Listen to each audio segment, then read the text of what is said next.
September the 1st, 1939. German troops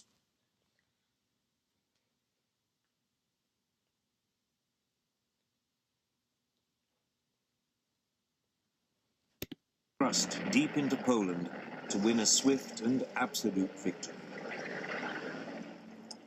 Barely 20 years earlier, their forefathers had also been on the march, but back into their homeland as a defeated army. In November 1918, after 4 years of World War I, Germany's Emperor, Kaiser Wilhelm II, had been forced to abdicate. His armies were being ground down by a remorseless offensive by British, French, and US troops. His people faced starvation. But already, a dangerous myth was taking root. The German generals and troops claimed that they hadn't been defeated in battle, but betrayed by their own cowardly politicians. Even so, at 11 in the morning on November the 11th, 1918, the 11th hour of the 11th day of the 11th month, World War I came to an end. The following month, President Woodrow Wilson of the United States arrived in Europe, promising to create a new world order. He persuaded the world's leaders to sign up to a new League of Nations. At the Treaty of Versailles, they agreed that from now on, disputes between countries would be resolved not by fighting, but by debate in the League. The peoples of Europe were set free. Germany's ally, the Austro-Hungarian Empire, was dismembered. Out of it, new nations were created: Austria, Poland, Hungary, Czechoslovakia, Yugoslavia, Latvia, Lithuania, and Estonia. Germany itself was greatly reduced in size. But this process contained a time bomb. Not everyone celebrated the birth of countries like Czechoslovakia. Several of them contained substantial German minorities. One day, the desire to reunite the German peoples would come to haunt Europe. The war-torn German people also had one final indignity inflicted on them. They were forced to pay a massive £6.6 billion in reparations to France and Britain, something they could ill afford. And when he returned to America, Wilson's new world order immediately fell apart.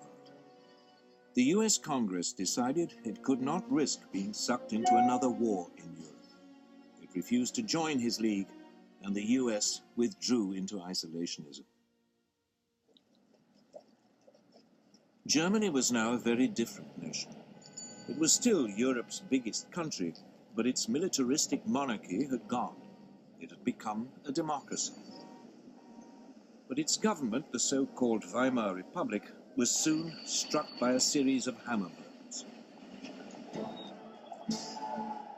Street battles erupted between extreme right-wing nationalists and communists trying to start a revolution. Then, in 1923, the country was devastated by hyperinflation, which reached hundreds of % a month.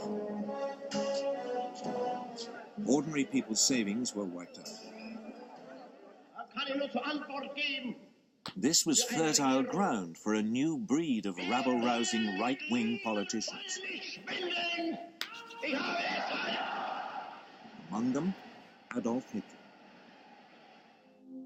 Hitler had been born in Austria. He had fought bravely as a soldier in World War I and been awarded the Iron Cross. On returning to Germany, he settled in Munich, and his fiery oratory soon enabled him to seize control of the small National Socialist or Nazi Party.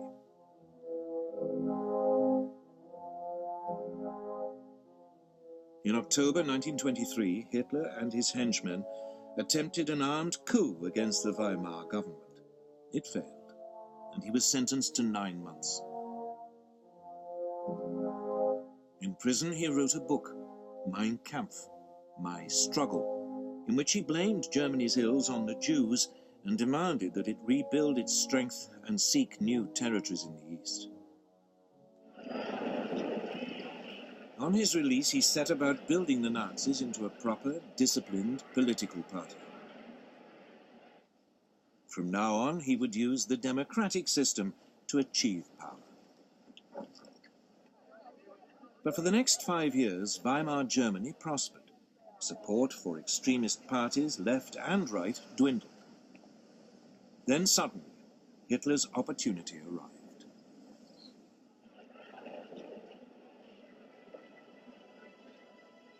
In October 1929, the US stock market crashed. Billions of dollars were lost, and an economic depression swept across the world. Unemployment in Germany soared to over 6 million. Only extremist politicians seemed to offer a solution. Wir haben ein Ziel uns gewählt und verfechten fanatische Rücksicht. Politicians like Hitler. By 1931, his Nazis were a true mass movement. And they had their own brown-shirted thugs, the SA stormtroops, who numbered almost 3 million. In the 1932 elections, the Nazis became the largest party in Germany's parliament, the Reichstag. But Hitler refused to join a coalition, leaving parliament paralyzed. To break the impasse, President Hindenburg made him chancellor in January 1933, head of the government.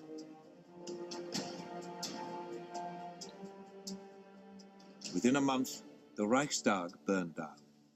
Hitler accused the communists and demanded emergency powers. He then used them to ban all other political parties. In August 1934, President Hindenburg died. Hitler declared himself president. He was now absolute leader, the Führer of Germany.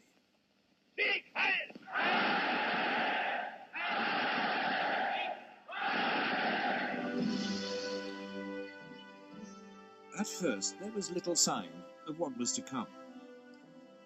For the next 3 years, the Führer concentrated on rebuilding Germany's economy. He spent millions on public works, including the 5,000-mile Autobahn system, to soak up the unemployed.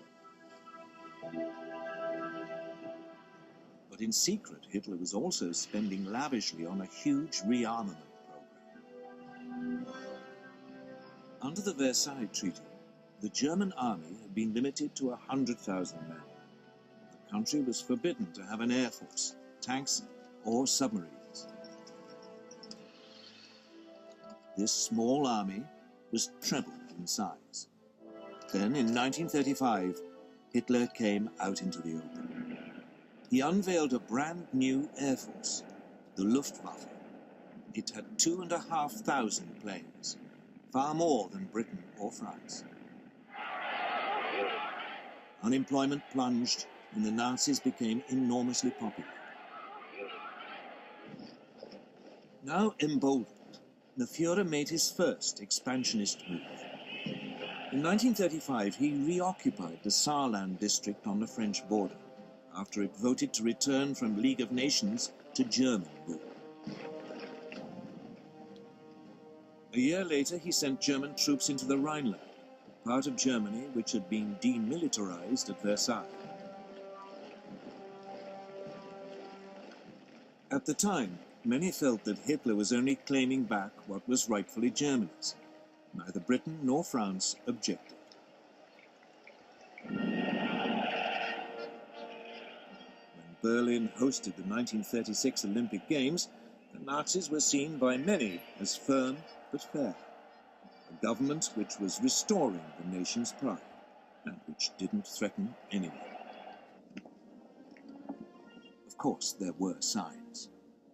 The 1935 Nuremberg laws forbade Jews to marry true Aryan Germans and deprived them of their citizenship. But when the first threats came to world peace, they didn't come from Hitler at all, but from somewhere else entirely.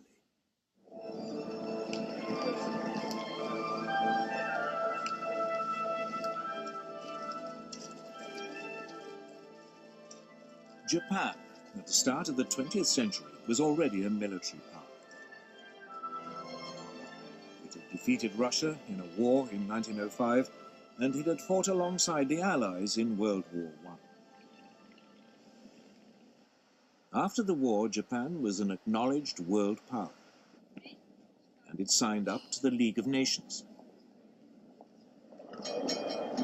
But politically, it was a mess of contradictions. Nominally a democracy, the feudal tradition was still strong. Most Japanese revered their emperor as a living god and regarded him as their true leader. And the country faced major economic problems. Its population was exploding. And it had no natural resources to fuel its rapidly expanding industries. Its leaders needed solutions.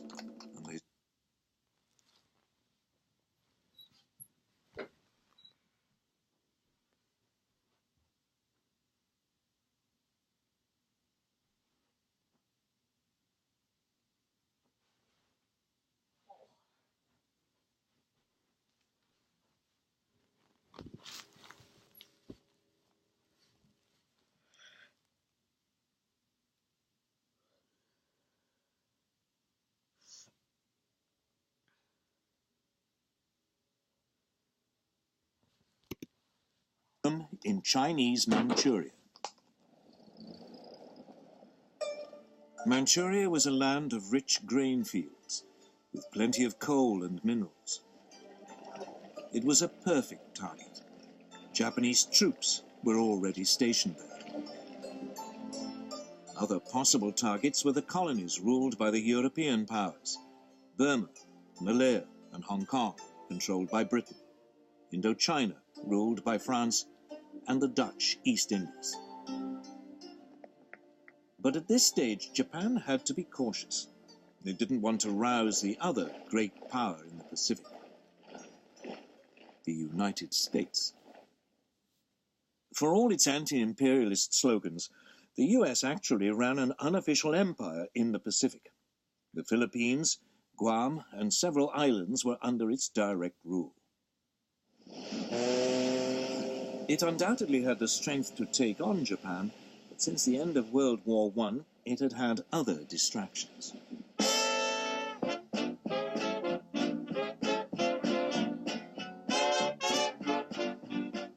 This was America's Jazz Age.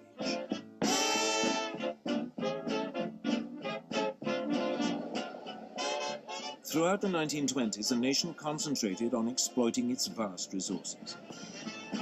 It was an economic boom that seemed without end. Fortunes were made both in industry and the stock markets. America seemed lost to the increasing pursuit of pleasure. With distractions like these, Japan's growing pains in the Pacific seemed very far away. America had slashed its army after World War I and agreed a naval reduction treaty with Britain, France, and Japan. This, in effect, handed naval superiority in the Pacific to the Japanese.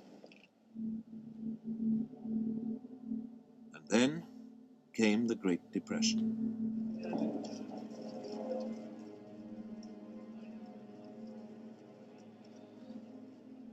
As the economic devastation spread, a quarter of the population lost their jobs. Tens of thousands were made homeless, living in shantytowns. Whereas before it had been distracted by pleasure, now America was distracted by pain. It was time for Japan to make her move.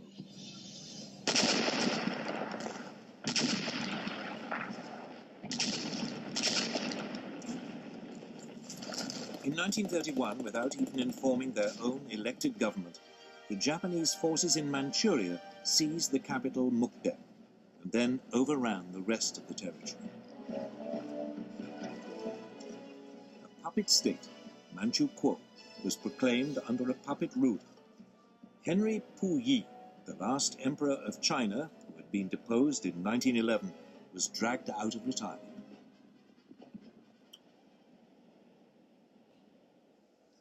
At its headquarters in Geneva, the League of Nations now faced its first great test.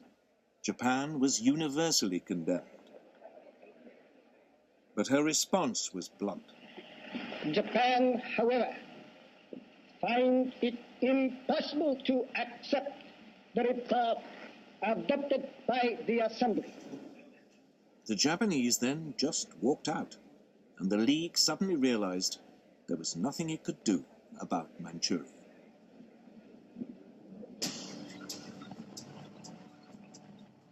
Japan was declared an international pariah, but it didn't care. Its leaders had turned their eyes to further conquests in China. These were easy pickings.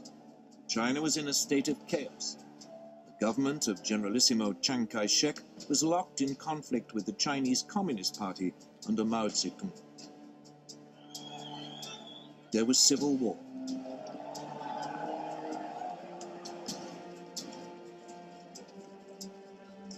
In 1936, as a precursor to invasion, the Japanese signed a pact with Hitler. The aim was to guard against any attack by Soviet Russia were it to move on China. Then in July 1937, the Japanese provoked an incident with Chinese troops and invaded.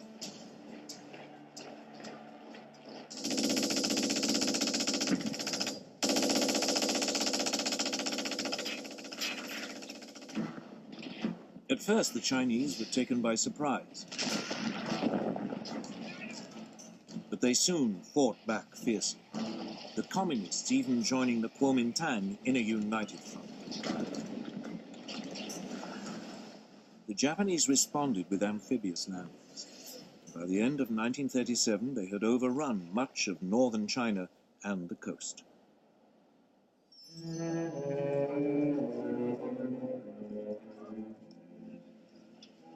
The Japanese fought this war with exceptional brutality, bombing cities indiscriminately. Westerners living in the commercial center, the port of Shanghai, were now evacuated. The city was then besieged for 3 months.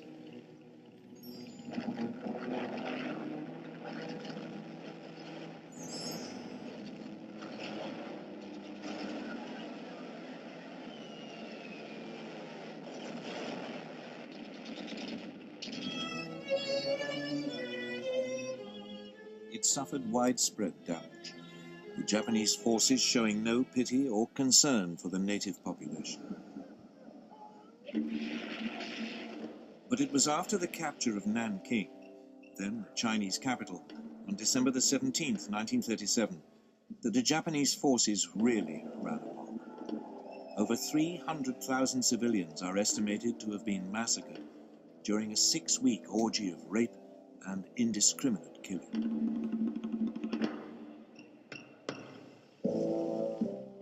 The Japanese even attacked British and US warships which had been sent to protect their shipping and trade. The worst incident came on December the 12th, 1937. The American gunboat Panay was sunk by Japanese bombers. 50 crewmen died. Despite this, the Western powers refused to intervene. So the League of Nations could do nothing. In the United States, President Roosevelt wanted to impose a naval blockade of Japan. It has become clear that acts and policies of nations in other parts of the world have far-reaching effects on us. But the British would have none of it, fearing that it might provoke a war. So all Roosevelt could offer was a $25 million loan to Chiang Kai-shek to buy arms. Even though the communists were now fighting alongside the Kuomintang, the Soviet Union did little to help either. Its only involvement was a series of clashes along its own border with Manchuria. But China itself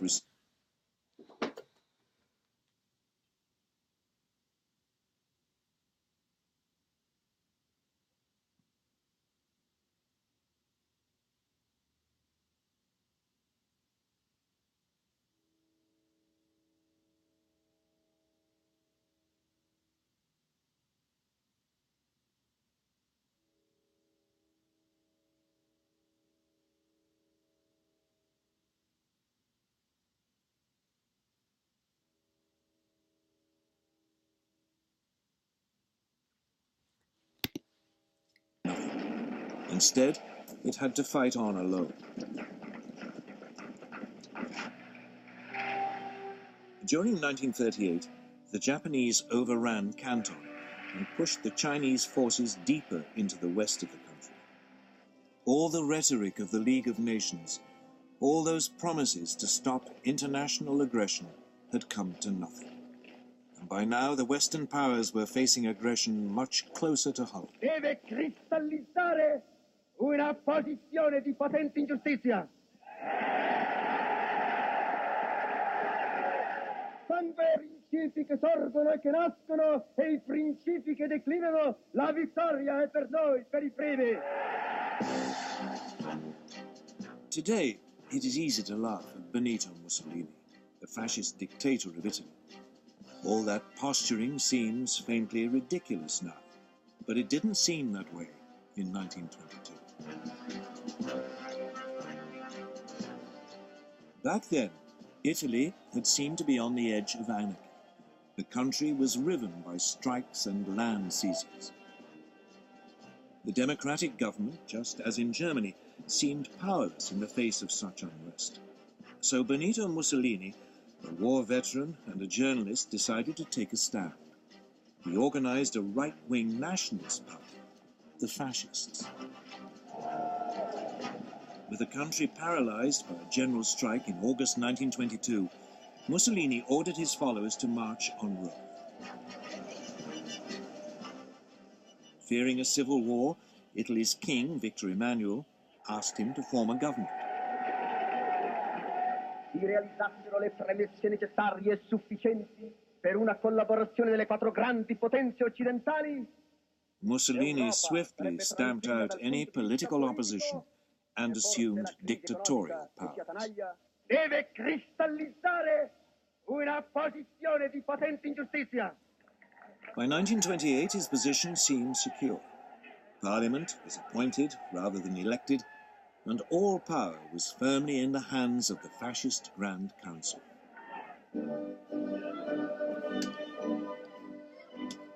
Like Hitler, Mussolini's first acts made him immensely popular.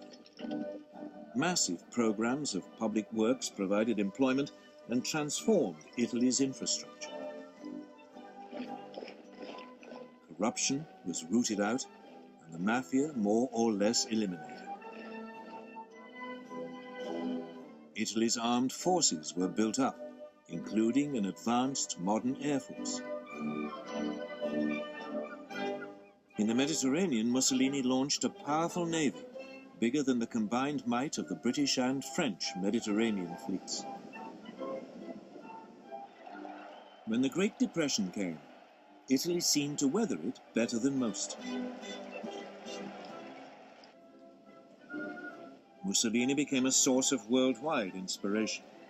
Political leaders, not least Adolf Hitler in Germany, saw the